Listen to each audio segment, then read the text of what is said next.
Welcome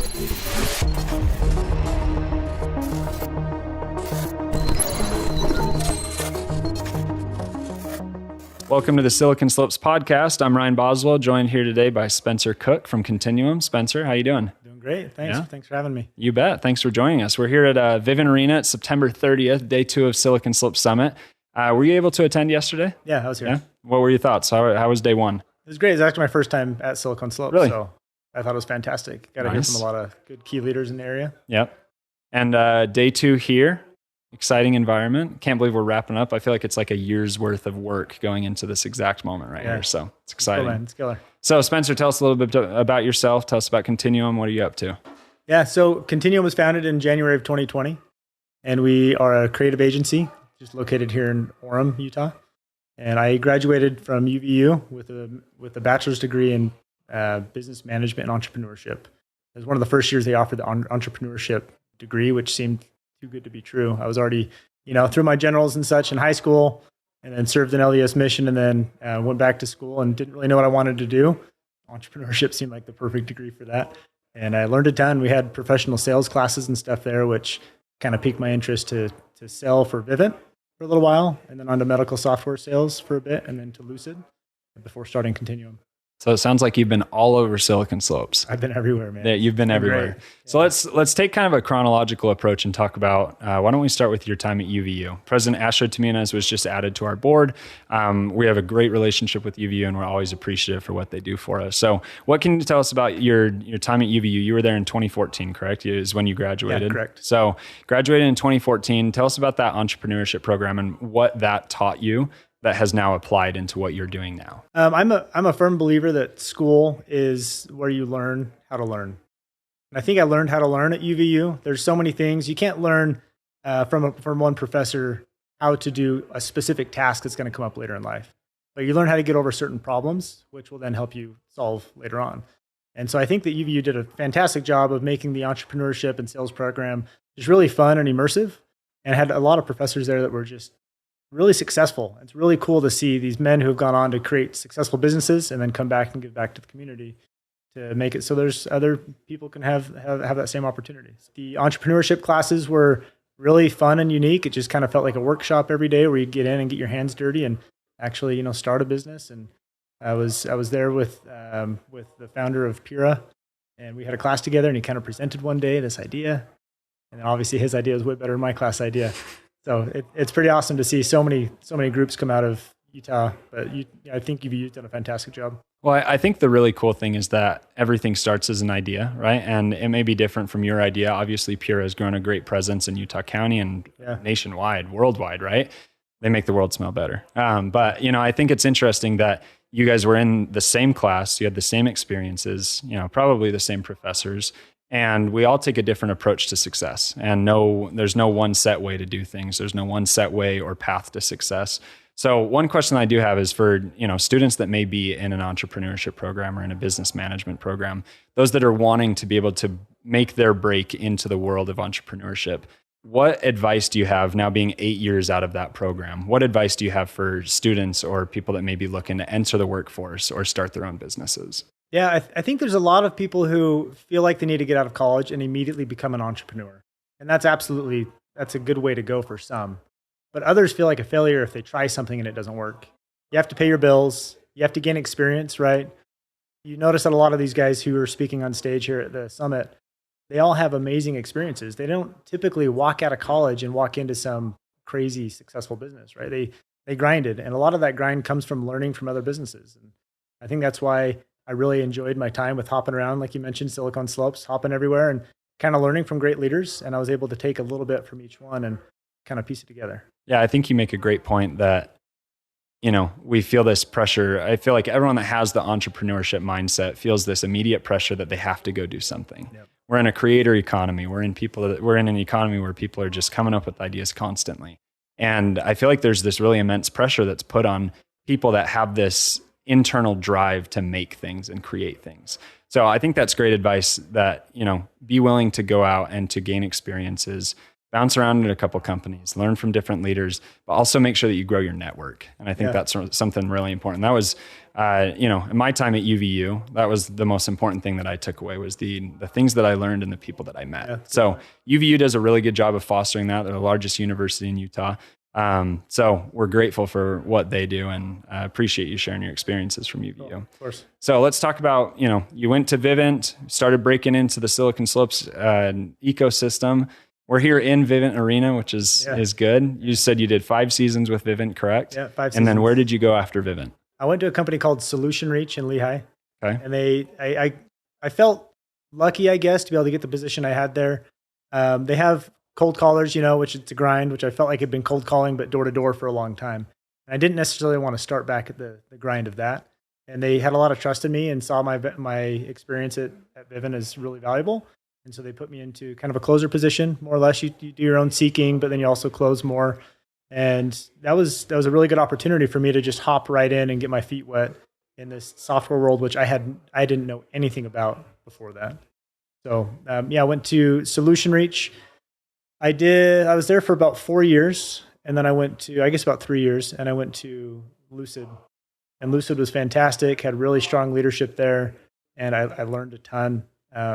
Something I really liked about that, which you mentioned just a moment ago about networking, is day one with Lucid, you update your LinkedIn.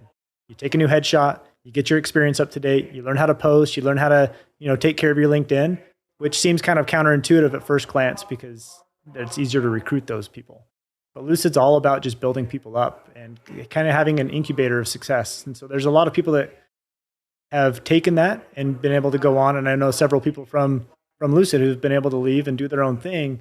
I think a lot of that is, from Carl's son and I guess Dave Groh now, who's CEO, but just their mentality and the way that they run things there. And that's something that has stuck with me immensely. So after you left Lucid and then you started Continuum right after that, is that correct? Yeah, it's a little more complicated than that, but in general, yes. I was at Lucid and I felt like I had reached it as far as the best sales job I could find anyway. It wasn't my lifetime fit, but I felt like sales wasn't going to get any better than that. And when I was there, I kind of felt this weird internal battle. I was there every day around really, really smart people, right? I was never the smartest man in the room. I rarely am, right? That's a rare thing. You should always surround yourself by people who are way smarter than you and have way more experience than you. And that's how you grow. And so I felt like I had that at Lucid. And that was a check mark in my box. Money was good, right? Like you go and crush quota and you do really well and they have fair comp plans there. And so I was happy with that, but I still felt this void. And so I knew I needed to get out and do something, and I didn't know what that was. And so I quit Lucid. Nothing against them, it's just timing. And so I quit Lucid, and Solution Reach was pretty awesome and let me go back part-time and do the same job I did before. They let me work part-time hours, but gave me a full-time quota and said, as long as you can keep up, we'll keep you around. So I'd work there early, get off early, and then go and try to start something. And I was in that phase of trying to figure it out for about a year before I just finally bit the bullet and went both feet in. Gotcha. So one thing I've, when I have conversations with people that strive to be entrepreneurs and they're stuck in how they explain it is they're stuck in this 9 to 5, but they want to be doing their own thing. Yeah. Obviously we have a couple of factors that play into being able to transition into, moving into working for yourself, building your own dream, building your own company. Did you feel like you faced any issues with burning any bridges by leaving Lucid to become an entrepreneur? Did you feel any odd relationships there? No, not at all. And I think that there's nothing wrong with gaining experience somewhere. And any good leader wants others to be successful.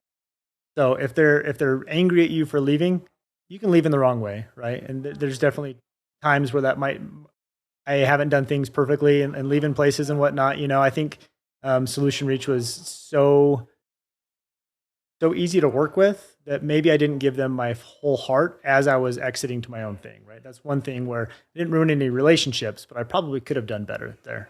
But Lucid, they did a really good job at making it very clear that they want people to succeed. And so I still have relationships with people from Lucid, and they've been instrumental in getting me to start Continuum as well. I think I've heard incredible things about the leadership over at Lucid, and they're doing great stuff. And it sounds like you're not the first person that ended up leaving and doing their own thing, right? And so to me, it sounds like Lucid does a great job of building up the next level of leaders, training people, and almost acting as a trampoline for them to bounce into the next thing that they're going to be doing. Exactly. So I think that's a key aspect and pillar of any great organization, especially here in Silicon Slopes.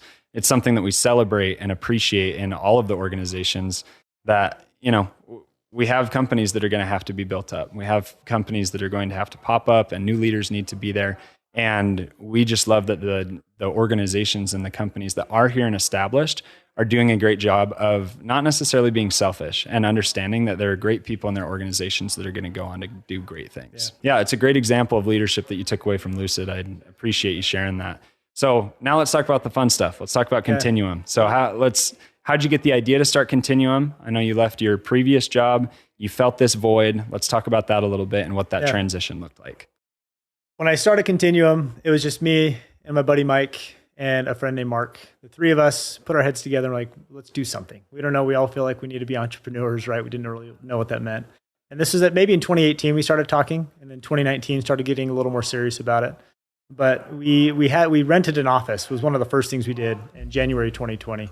And we're like, let's do something. Let's figure it out. And so we had this huge whiteboard wall. It was like 20 feet long, 12 feet tall. And we would fill that thing up just regularly with ideas. We'd literally just, anytime we had an idea, we weren't in the office, we'd text each other and then update the wall when we got in the office.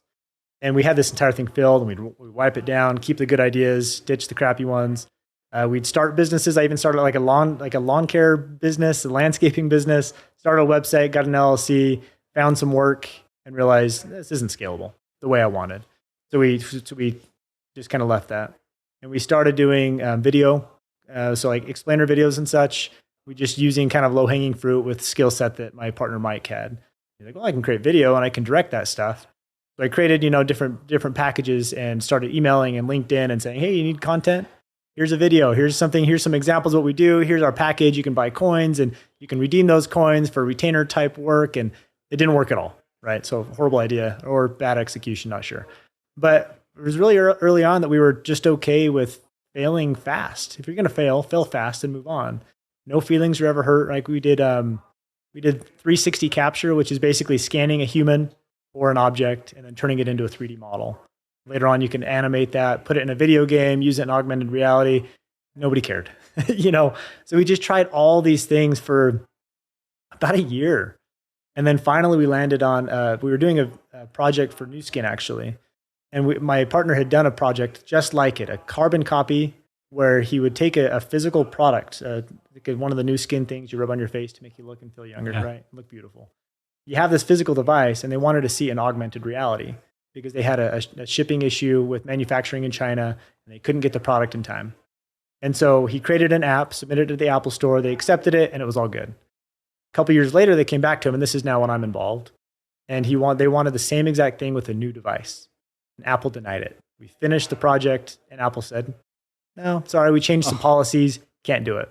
And for us, it was like a $30,000 job. It was a pretty big thing for us at the time, right?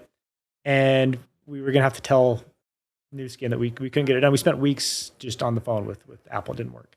And then we didn't want to throw in the towel. So we found a way to do augmented reality on the web without an app download, which means there's no gatekeeper. There's no Apple involved. You just do what you want and you release it. It's decentralized. Exactly.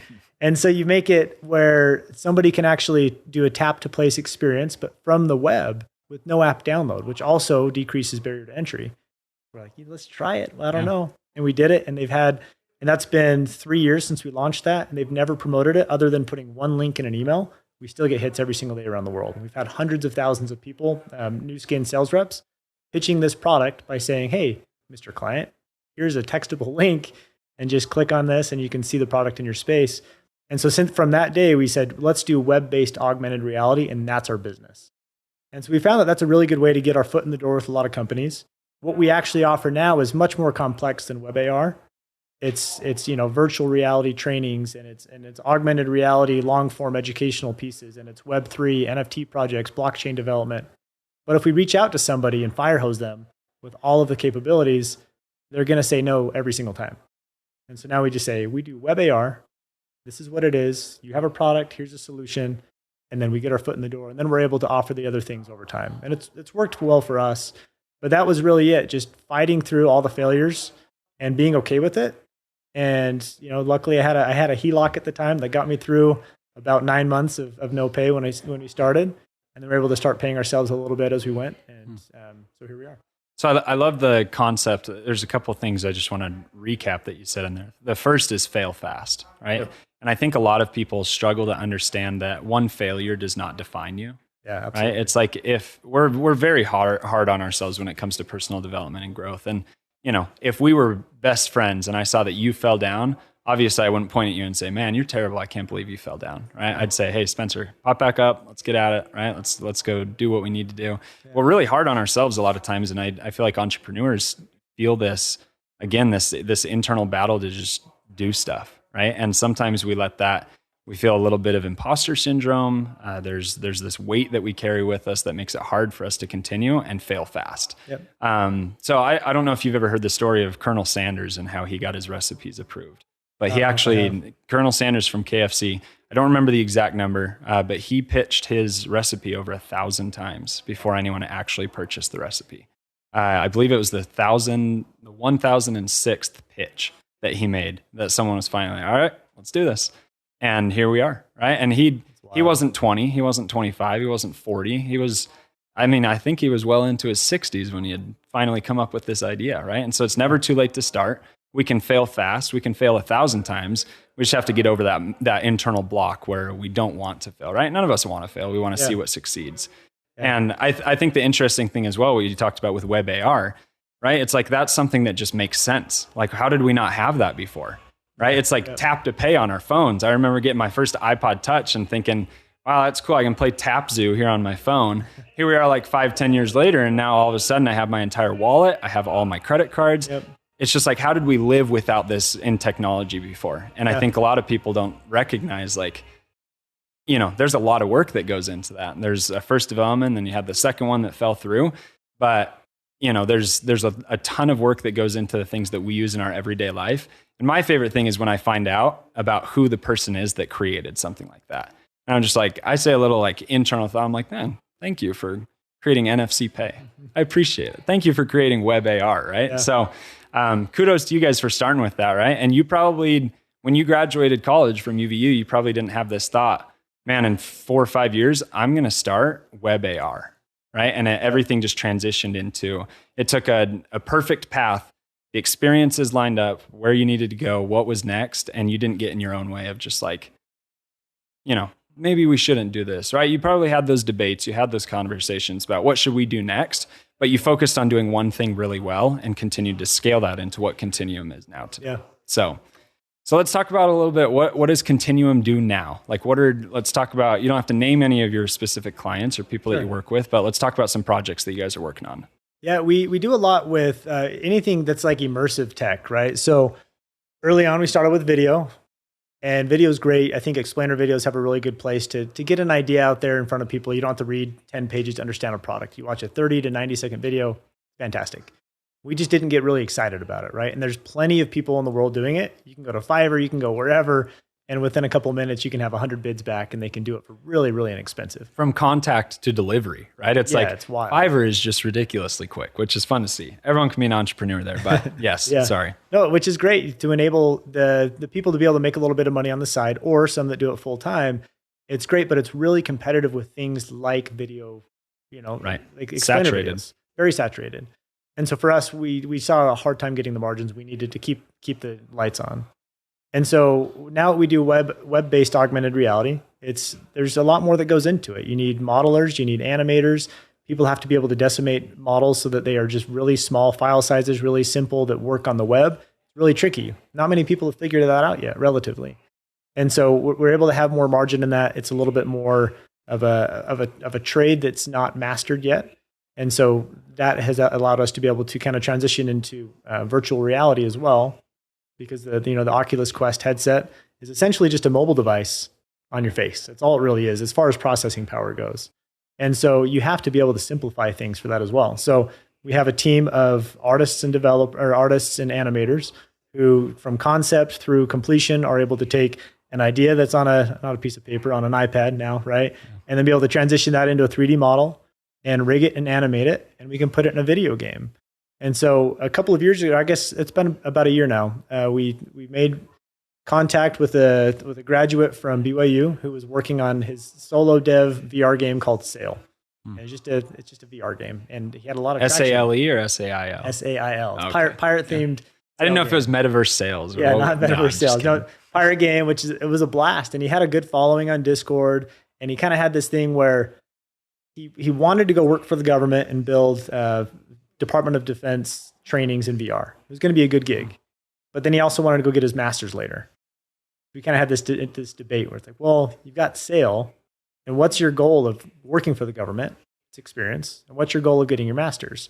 Nothing against masters, but you're probably not going to meet anybody in there that has already deployed a VR game. That's his goal, right?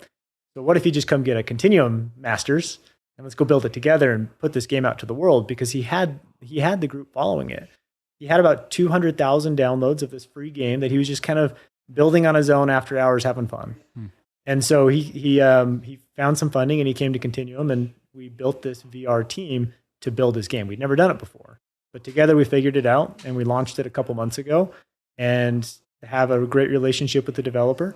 And we are doing our own game now in-house. And so that was an example of a contract that came to us, and we fulfilled it, but built a team around it and some IP in-house to be able to figure things out. And then why let that go to waste? Let's do it again.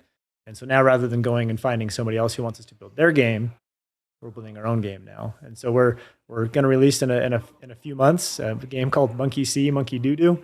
You're a monkey in VR, going, swinging around vines and trees and trying to not get eaten by a crocodile in the water, and you try and collect bananas. And it's just fun and different, but it's the same team that creates the models for the AR team that creates all the assets for VR. And so we've become an agency in that way, where we have this art team that supports AR and it supports VR. And then we've had so much request for Web3 related things, and it's such a passion for us with NFTs and cryptocurrencies and Solidity blockchain, Solidity development for, smart contracts, that we hired a couple of people that understand it better than us, and they come in and they're able to counsel, and we're able to fulfill at first simple projects with Web3. And then later on, we're able to, now we're doing a couple pretty massive projects where we're handling all the development for these other clients to be able to build in the metaverse.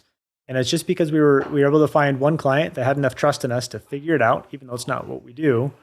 And then we can go, and it feels like every day I'm still not on entrepreneurship phase, still figuring it out.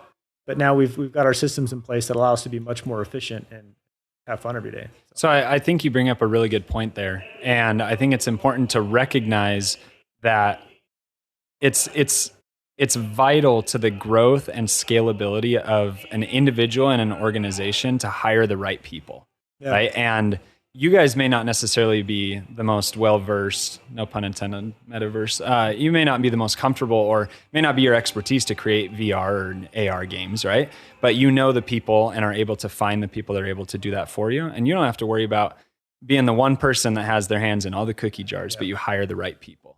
Have you ever heard the book Who Not How?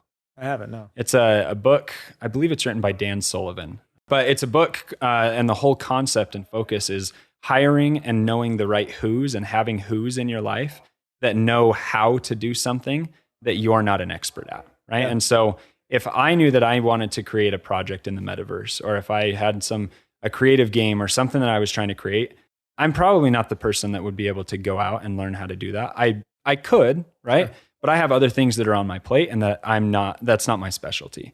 And so it's this concept of having who's in your life that you can rely on in any situation, that you can trade services with, that you can work with, and build this network of offering value up front, which I think is something that's vital to networking, right? Yeah. Offering what you can offer to the person that you're trying to get to know better, being a solution, being a help, and then from there, having the mutual benefaction that comes from offering your support and being friends with people, right? Like, yep. Obviously in networking, we want to get to know people, and it's a little like, I think people often push it aside and don't recognize, like, networking is selfish in a way, because we want to get to know other people that are important, and we love getting to meet people. And I think if we look at networking in this perspective of how can I help someone else, and in the future with no strings attached, maybe there's a way that they can help me back. I think that's the best way to offer value up front and to meet people. And it sounds like that's been a great way for you guys to grow and to scale, right? You found this BYU student that was a graduate that was doing everything on his own, right? It was just a passion project on the side that he was having fun with. And now all of a sudden, he probably has the same path that he's been thinking, man, 2 years ago, I never would have thought that we were doing this. But you meet the right people and you find the way to get it done. Yep. So one question I do have is, how have you seen the metaverse, how have you seen virtual reality change and develop with the efficiency related to technology? So as far as getting content into people's hands, just having more development agencies out there creating content has been great. I do think that with Meta really focusing on the Oculus Quest and the Oculus Quest 2, that's made a huge difference because it's so affordable, right? 3 years ago, maybe 4 years ago, you had to buy a $3,500 gaming PC. You had to be tethered to have some sort of VR experience that's worthwhile. They tried Google Cardboard for a while, which is just it's hopefully never comes back because that was the worst. Makes everybody sick. Latency's horrible. But now you've got this Oculus Quest 2. It's $400, $400. You put it on your face, no tether, no nothing, and you can play pretty awesome games. It's still really simplified graphics, right? But it's going to get better for sure. There's still a really big barrier for content creation, though. It's really expensive to create anything in VR because there's so much custom development, right? The assets have to be really well optimized.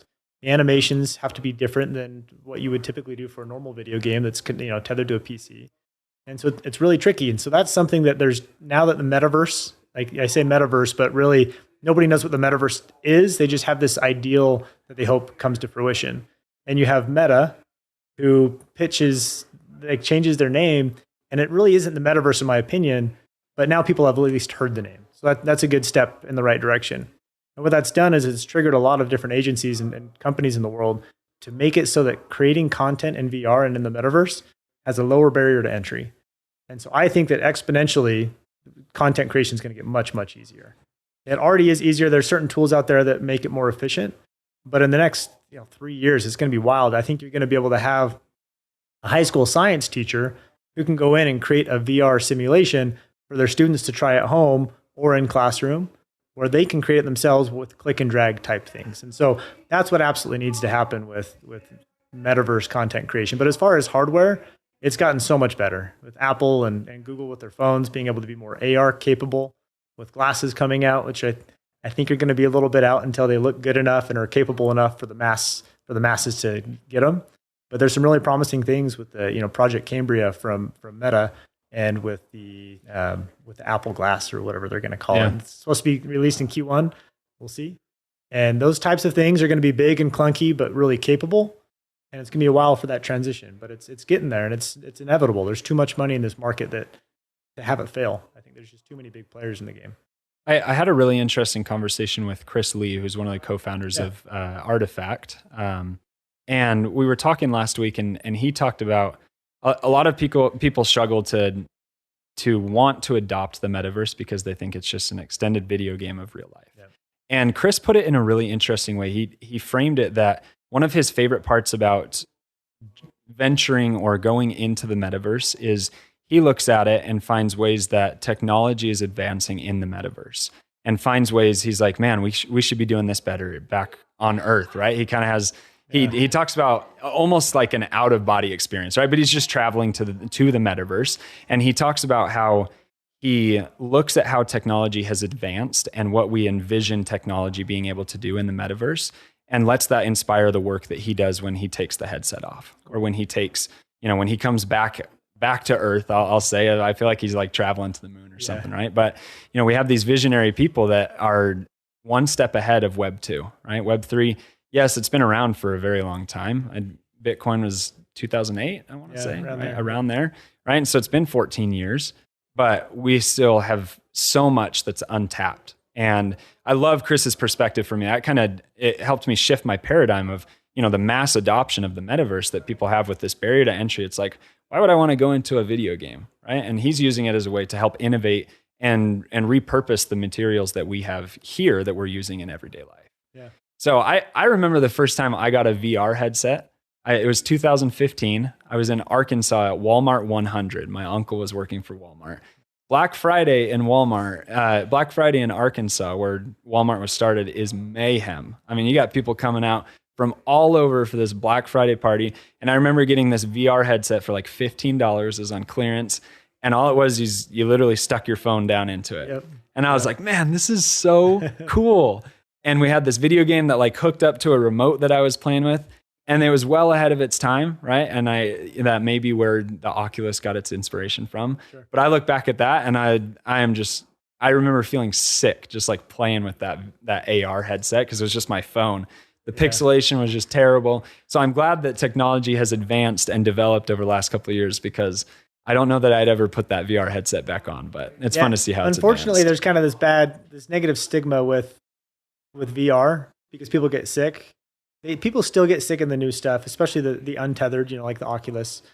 But they always go back to the Google Cardboard is what they called it, or those, slide your phone in. Yeah. And that's just, it's not the same. And so it's similar to, was it Google Glass, right? They were horrible. So, yeah. I mean, they came out years ago. They were just ahead of their time. So now, not only do they have to get over the technical hurdles, but they also have to get over the people's negative stigmas about the glasses. And so that's going to take a while just to regain people's trust. But I think when they try some of this new stuff coming out, they'll be stoked with what it's going to be in the next 5 years or so. I think we're going to have glasses that are significant enough that people will wear them on a daily basis. I think you bring up a really good point there too on the topic of trust, right? I think a lot of people worry about, man, I'm going to get scammed working with cryptocurrency, or my wallet's going to get hacked, right? And how do we regain that trust? There's a lot of really good initiatives that are being worked on right now with actual legislation at the state level here in Utah. With the security board and the people that are working to build that security here in Utah for metaverse and for cryptocurrency and make it easily more mass adopted. So there's some really cool initiatives that are happening there that will be announced in the next couple of months that we're excited about. But I think kind of where I'd like to close out is on the topic of community and the impact that community has in the metaverse, in Web3, in connecting people to a purpose, and helping take the people that have not adopted Web3 or the metaverse, and how do we help people understand the safety, the security, and the opportunity that comes with it. So I know that you focus more on the actual product development side. You're an agency that creates products for your customers. Yeah. From experiences that you've had working with past clients, or that maybe you've had firsthand, what's the impact that you see of community in Web3? Yeah, so it's a great question. I think that with Web3, it is really tricky. It's over a lot of people's head, and there's a lot of trust to be regained, right? And so I think it's these baby steps that we're taking where you're seeing legitimate businesses like Starbucks go into the Web3 space, with their rewards program. And there's a lot of companies like that millions and millions of people use. And at one point, QR codes a few years ago were dead. Like, they died in the US. They did not really exist, according to many people. Nobody knew how to use them. And then COVID, unfortunately, came. But you couldn't order food at your favorite restaurant without learning how to scan a QR code to get the menu. Now people get it. And you can't even order food in this arena by talking to a human. You go scan a QR code and you hit order and you pay right there through Apple Pay, right? People get it when they're forced to get it. And I think people people that are doing stuff through companies like Starbucks who have these rewards programs and such, like that's the way to do it, because if people have to figure it out if they want to get the best rewards from a company they trust. And so groups like, Artifact with Nike, making it more known and getting people's trust back through that means is really important. And Continuum for ourselves. So we've been an agency for the last few years. And we're closing out a round of funding this next week, which is going to enable us to build our own products. Congratulations. So appreciate it. Yeah. We're stoked. And it's going to make it so that we don't have to take on, I think client work is amazing. And that's able to see kind of how other people think and kind of the cutting edge of things. But really, we want to be able to build our own stuff in-house. So VR games, and Web3 projects as well. We're trying to stay really connected to those voids. I forget who it was, but on a panel yesterday, somebody mentioned that if you have doubts about Web3, other people have that same doubt. So that could be the start of a business, right? And I'm glad that he brought that up to the world who was in the future breakout yesterday. Yeah. It was fantastic. And that's what we're thinking as well. It's such an ever-changing landscape that there's so much opportunity out there to build products that are going to regain people's trust and simplify things like like OpenSea and Coinbase. Coinbase you don't feel like you're using Web3, and you're really not. It's like this decentralized, centralized thing that is going to be like that for a really long time, I think. There will be stuff that's totally decentralized, but it's always going to be for the mass. I think it's going to be like a centralized, decentralized project. And there's so much opportunity for that, for converting our already existing successful businesses kind of along this Web3 path. Well, and you raise a really interesting point there. There's the tactics for how we help businesses grow and how we lift others up is no different from Web 2 to Web 3, right? It's just applying the same tactics and the same methods for how we support people in Web 3, in the metaverse, right? We connect people on a similar vision, on some sort of passion. We connect them on a message. And right, like if people have doubts about the metaverse, if they have doubts about Web 3, they don't want to go through that alone, right? So it's like, why not group us all together? Why not lift each other up? And that's one of the things that we love about this ecosystem in Silicon Slopes is our mission and our focus is to learn, connect, and serve. And we learn together, we connect together, and we serve together. And I think that's a great thing that is happening here in Utah, right? We're focused on connecting to the next level of technology with each other. We're connecting people with people, people with tech, people with companies. We're learning about all of this new emerging technology and advancing as we go. Yeah. And our responsibility and our opportunity here at Silicon Slopes is to celebrate that. So we celebrate you guys at Continuum. Congratulations on your funding that's coming next week. We're excited to stay tuned on what you guys have in the works. So yeah, sounds like a plan. Spencer, anything else on your mind related to Web3? I think people just need to give it a chance. It is scary. We did a project called Space Plus with an aerospace company called Uplift, where we created the smart contracts. We did all the art. Fantastic. It's absolutely amazing. The community's insane. Basically making it so that space is more accessible to the average Joe, right? They selected somebody to go on a Blue Origin flight up to, past the Kármán line. So they're technically an astronaut at that point, but it's just a person from the community who's part of this NFT group. There's so much love and interest and shared opportunity amongst people in this world, where Web3 is right now. A lot of these NFT projects or PFP projects are about community. So find something you love and go for it, and just commit and get in there and participate. We need everybody's help. I love it. Well, Spencer, congratulations. Thank you for joining us today. Where's the best place to connect with you online? Just my probably our website, continuum-xr.com. Sounds good. Thanks for joining the Silicon Slopes podcast. Thanks, Ryan.